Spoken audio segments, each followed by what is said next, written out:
हमारे यहाँ सनातन धर्म नाम की एक चीज है। सनातन मतलब शाश्वत, समय से परे। धर्म का मतलब हिंदू आदि धर्म नहीं, बल्कि नियम होता है। तो वो जीवन को चलाने वाले शाश्वत नियमों की बात कर रहे थे, और ये कि हम उनके साथ कैसे तालमेल बना सकते हैं। फिलहाल चाहे आप स्कूल गए हों या ना गए हों, आप एक महान वैज्ञानिक हों या ना हों, फिर भी आप इस धरती के सभी भौतिक नियमों का पालन कर रहे हैं, हाँ या ना? वरना आप यहां बैठकर जिंदा नहीं रह सकते। तो इसी तरह से अलग प्रकार के नियम हैं जिनकी प्रकृति भौतिक नहीं है, जो आपके भीतर जीवन की प्रक्रिया को चलाते हैं। तो उन्होंने इन चीजों को पहचाना और कहा, These are the laws which govern one's life. इन नियमों से हमारा जीवन चलता है। लेकिन कुछ समय के बाद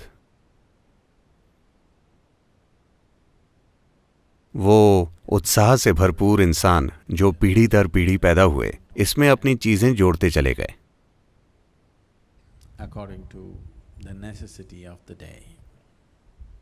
उस समय के हिसाब से या अपने स्वार्थों के हिसाब से।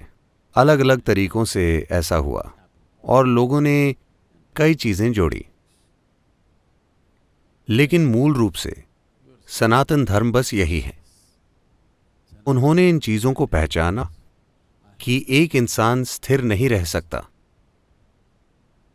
चाहे वो कुछ भी कर ले। इंसान स्थिर नहीं रह सकता क्योंकि उसमें अपनी मौजूदा स्थिति से कुछ ज्यादा बनने की गहरी इच्छा है। आप इसे रोक नहीं सकते। आप उसे चाहे जो फिलॉसफी सिखाइए, आप इसे रोक नहीं सकते।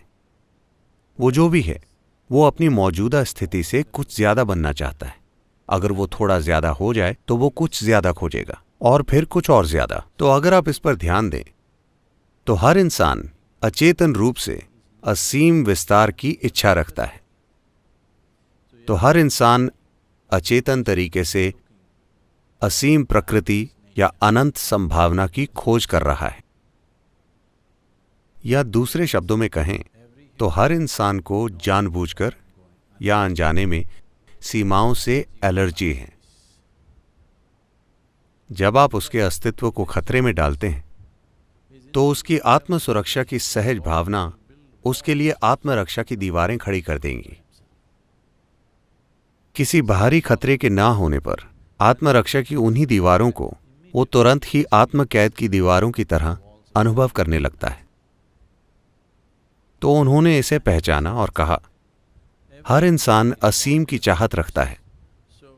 तो सबसे पहली चीज जो आपको करनी चाहिए, जैसे ही एक बच्चे में ठीक ठाक जागरूकता आ जाती है, सबसे पहली चीज जो आप उसके दिमाग में डालते हैं वो ये है कि उसका जीवन मुक्ति के बारे में है।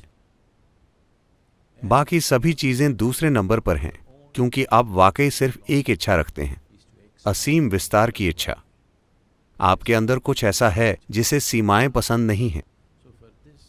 तो आपको उस दिशा में बढ़ने के लिए क्या करना चाहिए? उन्होंने सरल नियम स्थापित किए। अगर आप ये और ये करेंगे तो आप स्वाभाविक रूप से उसी दिशा में जाएंगे। आप इसे धर्म नहीं कह सकते, ठीक है? क्योंकि ये ऐसी जगह है जहां आपको आजादी दी गई है कि आप अपना खुद का ईश्वर बना सकते हैं।